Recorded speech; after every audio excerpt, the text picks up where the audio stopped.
height as I am.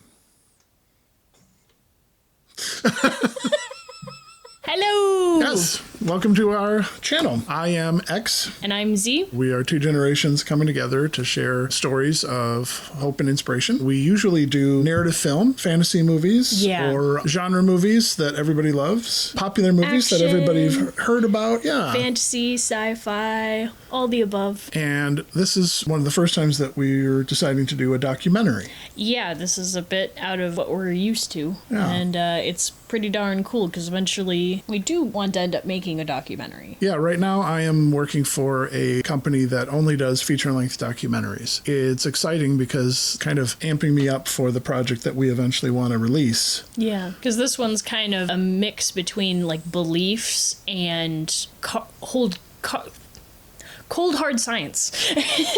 This documentary is called After Death, and it actually came out in 2023. It sort of came and went. Yeah, I was about to say that. Yeah. It's like, if I haven't heard of it, it must have came. It was in theaters for just a little bit. It made a decent amount of money. It was essentially crowdfunded. On a technical level, it's excellent. Yeah, it was beautiful. The way that they put together like visuals and emotion and the way that they described feeling through different visual things you couldn't quite explain, you know? I think they used like paint or something in some parts, and then they used like particles, they used space visuals and stuff like that. I loved, of all things, like I really like happy-go-lucky stuff. I liked the visual description of pain. Let's pause for a second. It's okay. What's the movie about? It's in the title. No, people. It's in the title. People might not necessarily know. The clinical term for it is near-death experience. Yes. Now, we realize this could be a very polarizing topic. Yes. So we're going to talk about how it's made and then discuss some of the stories and then leave it up for you to decide. I love stories. I love personal stories that come from their people's lives. Yeah. So this is like my happy place. No. I love psychology too, so this is That's pretty cool. But the visual effects were stunning. I'm looking up who was working on these. Larry Chappell, who's the lead VFX artist and VFX supervisor, and Jason Strull, who is a visual effects artist. I'm sure there's many more people underneath them. But you're right. They had a great combination between stuff that looked like practical effects with liquid and clouds, different inks and dyes and things like that. But then they had other ones that are pure visual effects that just really worked with visualizing concepts. Yeah, that's the reason why, again, like my favorite description was pain of all things. Yeah. Like I liked it that, it was so cool that they showed blood and that blood vessels. And, how the guy was talking about how his stomach had ruptured in some way and the stomach acids were seeping into the rest of his body. Yeah, when it was just creeping through. It went black for a second from what was like, I don't know what they did to show that. I don't know what physical thing they filmed in order to show that, but that was interesting. That was cool to see. It was like pitch darkness covering what was life. Yeah, it reminded me of in the 80s, they had a lot of practical visual effects, cloud tanks, other ways that they shot this stuff practically. It always felt more real because it's happening in real life. Yeah. To illustrate feelings with art is astounding. Yeah. And it can really communicate something to you that's beyond words. It's the ultimate visual communication. Communicating how you feel through an image. I mean, that's what we celebrate on this channel all the time. You know? Seriously. This was how it should be done. Like, again, my favorite parts are like the personal testimonies of those people. You get to see all of their different perspectives. One of them... Pause for a moment. I know, you want to go there. But just so you're aware, the first hour of this is all scientific and analysis. The movie's an hour and 35 minutes plus credits, so it's like an hour and 40, something like that. And so it's based heavily on research and evidence. But they interweave the stories throughout. Yes. And now you're released. Now you're released. Okay. Forget what I was gonna say. No. That's what happens when you interrupt. Is my brain it has a thought. It'll only have it for a few seconds. You said love people's stories. Yes. Was it the old man? No, it was the guy that was investigating it. He said that each person, from their own perspective, felt that this God figure loved them as if they were an only child. Each one of them feels like they are the only one God loves. And yet they all feel that way. And the fact that every single person's story was so different, but that part stayed consistent, it was just so cool. Yeah. I love like interconnected little things like that. Again, with each person's experience being so different, some of them were more focused on their senses. Some people were more focused on other people. Some people were more focused on being surrounded by that love. Some people were more focused on what happened in their life, how things were interwoven in their life. Each and every single person is so unique. Yeah. And I eat it up because it's just like, I love people so much. People are so cool. Honestly, yeah, you could really make a documentary about every individual life. Yeah, you could. That might sound crazy, but They had to summarize it. but if you really dig down into the root of what makes someone tick and who they are and Yeah. what they love, who they love, what they're passionate about, What they're like on the inside. yeah, how they describe things in their own way. Yeah. It's pretty remarkable. And to hear people talk about, well, they're reflecting on the worth of their life and the purpose of their life. And those are pretty deep things to talk about. Yeah. I remember that at one point you told me about the 3 levels of conversation, Yes.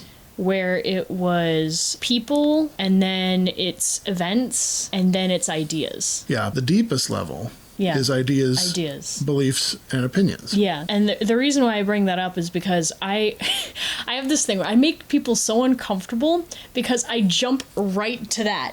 I can't. No small talk. No, I can't do small talk. For the life of me, I cannot. She's physically incapable of doing small talk. No, why are we talking about this person when we could be talking to the person? Why are we talking about the event when we could be talking about the effects of the event? Like, I don't get it. Well, most people don't want to open up that easily. Yeah. You know, there's a defense mechanism we all have to guard ourselves. It's Yeah. kind of like when I started this new job. Did I like fully present No. the unfiltered me? No. No, I'm rather guarded. I have my shirt all buttoned up, and Yeah, I'm, you're quiet. You know, I just Yeah. kind of feel things out, you Yeah. know, and then I just see if remember- people are cool, or if they think that I'm a crazy person. Yeah, I remember that you said that you had your desk in like the middle and you Yes. felt so uncomfortable, like having all eyes on you. And I was like, oh, but you got the window seat. And you're like, I didn't think about it like that. It's a different perspective. Oh man, but this documentary I think is extremely well done. The people behind it, let me get this all right, directed by 2 people, Stephen Gray and Chris Radke. It's written by Stephen Gray. They have real life interviews with several people involved, and then they have recreations where they cast actors to portray them in their younger versions of their lives. Yeah, those were so cool. It was really well done. It was high quality. The production value was just excellent. Nothing was cheesy. They had these great drone shots of like mountains in, I think, Norway, as well as like Los Angeles. Yeah. And Yeah, and it's amazing that we can get those drone shots now, you know? Yeah. Like, you weren't able to do that before. but it just sort of gave you that feeling of, well, you were having an out-of-body experience. Oh, that was another thing that I loved about the differences between the people. One person said, I felt buoyant. Another person said, I could feel the texture of the ground beneath my feet. Yeah, right, yeah. And it's just like, oh, that's so cool that everyone's experience is different. I'm just appreciative of how much care it was taken to present this because it's a very serious subject. When I looked up the reception to this movie, it was pretty much evenly divided. Half people really did not care for it.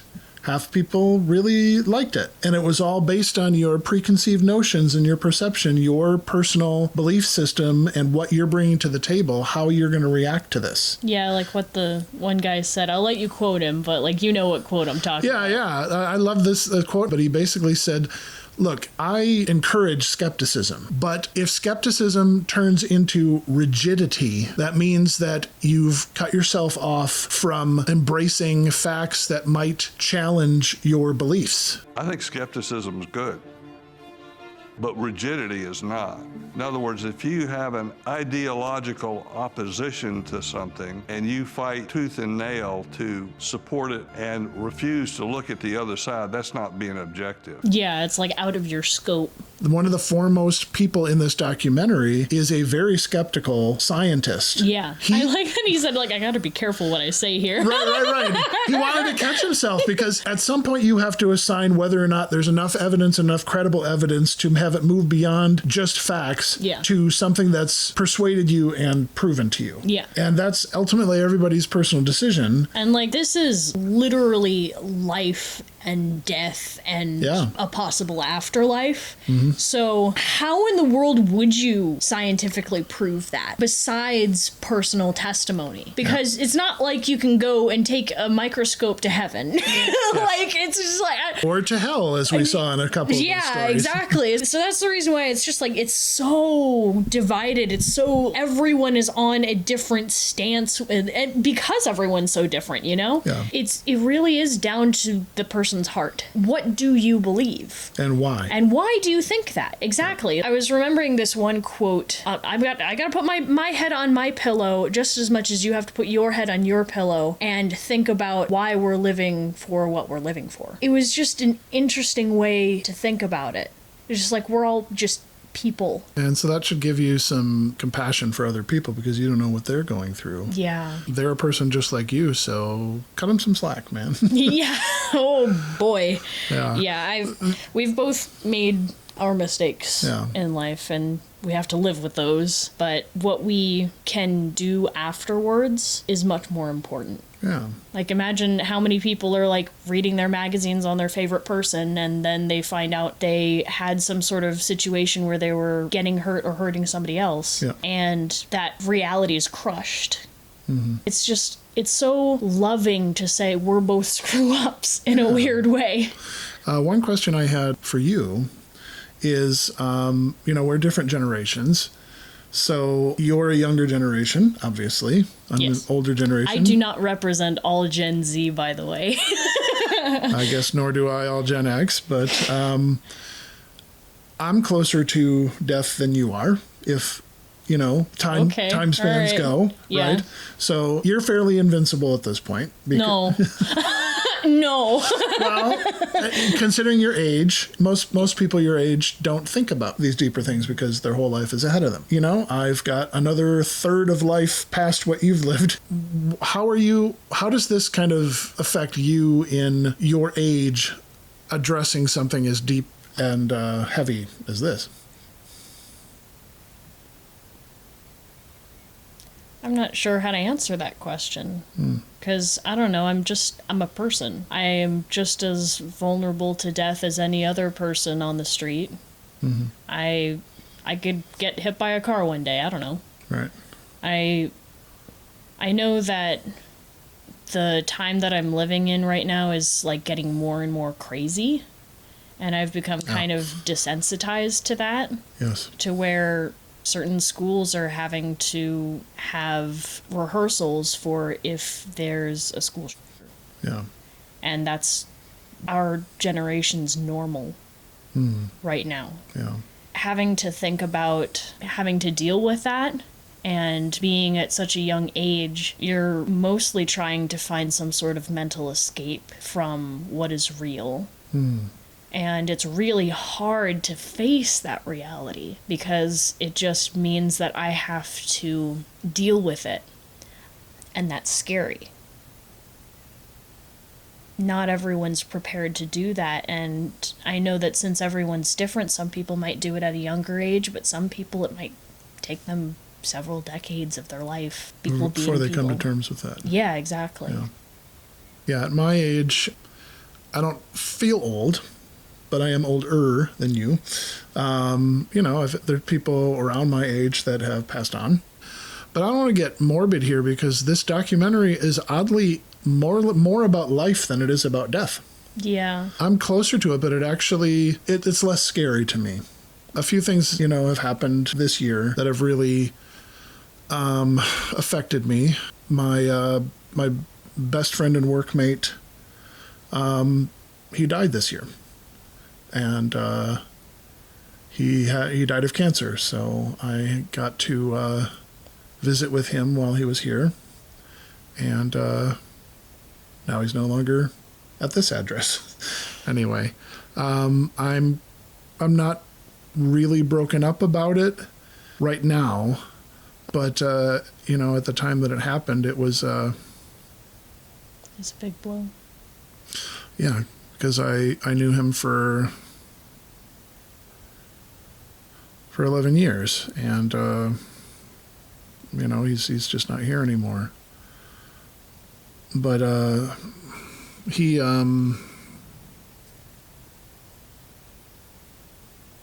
heaven's more real to me than it was prior to this. You know, to have that reality ahead of me, weirdly enough, it just makes what's coming later seem more solid and less imaginary or fantasy. What this documentary really does is just provide enough for you to really think about. But ultimately, it is to give people hope. I mean, the resounding story of all the people there were that it's not like they had a lights out experience. It wasn't scary. Every one of them said that they felt more alive than when they were alive. I must be dead, but I didn't feel dead. I felt more alive than I've ever felt. Which really surprised me.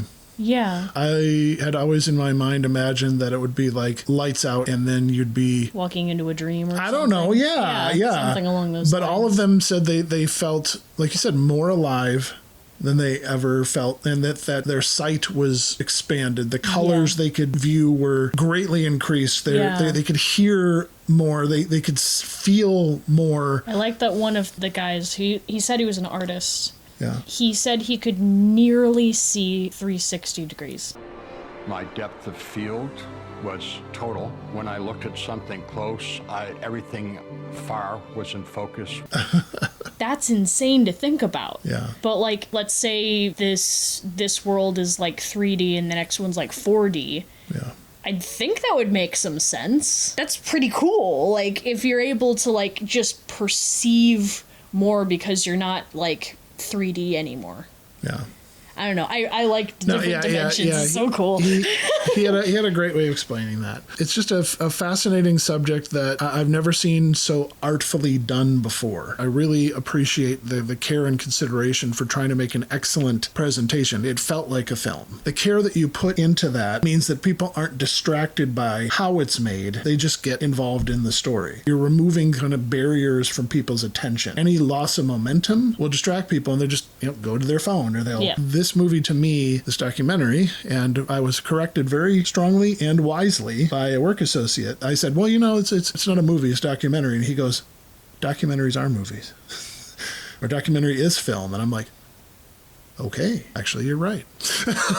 So I really appreciated that. There's just so many levels of technical excellence in this, but not so you can just marvel at that, just so you can be like, okay, there's no barriers for me to experience this. I know that we definitely want to find that, like with the story that we're working on. I know that we're working on like storyboards. Speaking of, we do have a Patreon where we're trying to gather enough help and support where we can make our creative projects. We want to be able to support others in their creative projects. And we're just at the first steps of that.